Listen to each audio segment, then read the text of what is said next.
शक्तिपीठ और तांत्रिक सिद्धियों का रहस्यमय पक्ष। जहां शक्ति का निवास है, वहां रहस्य भी गहराई से छिपे होते हैं। जी हाँ, आज हम आपसे बात करेंगे शक्तिपीठों की, जहां देवी के अंश विद्यमान है और तांत्रिक सिद्धियों के उस संसार की जो साधारण आंखों से कभी नहीं दिखता। शास्त्रों के अनुसार जब माता सती ने अपने पिता दक्ष के यज्ञ में अपमानित होकर अग्नि में देह त्याग दी, तो भगवान शिव शोक में उनकी देह को लेकर पूरे ब्रह्मांड में विचरण करने लगे। तब भगवान विष्णु ने अपने सुदर्शन चक्र से माता सती के शरीर को 51 भागों में विभाजित किया। जहां जहां ये अंग गिरे, वहां शक्तिपीठ बने। ये केवल भौतिक स्थान नहीं है, बल्कि ऊर्जा केंद्र है।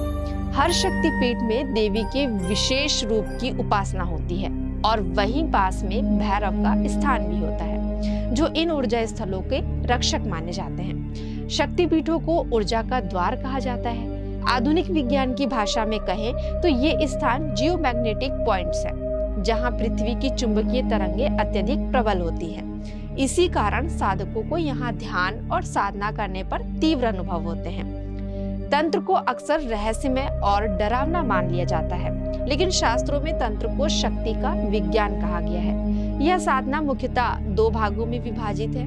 पहली है श्वेत तंत्र, यानी सत्कर्म के लिए, और दूसरी है काला तंत्र, यानी भौतिक इच्छाओं और नियंत्रण के लिए। भारत में 51 से लेकर 108 तक शक्तिपीठ माने जाते हैं। हर स्थान की अपनी अनूठी कथा है। जैसे कामाख्या शक्तिपीठ, जो कि असम में है, यहाँ देवी का योनि भाग गिरा था।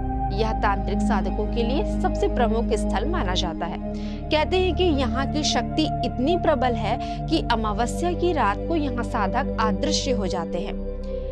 फिर बात करते हैं कालिका माता शक्तिपीठ, जो कि कोलकाता में स्थित है। माँ काली का यह स्थान तांत्रिक साधना का सबसे प्रसिद्ध केंद्र है।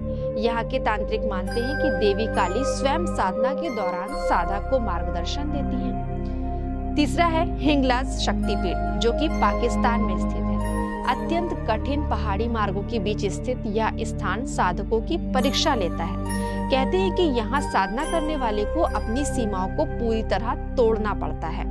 तो दोस्तों, शक्ति के इन रहस्यों को समझने के लिए हमें सिर्फ विश्वास नहीं, बल्कि आत्मज्ञान और अनुशासन की भी आवश्यकता है। तो दोस्तों, कैसा लगा आपको आज का एपिसोड? अगर पसंद आया हो तो हमें कमेंट करके कमेंट सेक्शन में जरूर बताइएगा।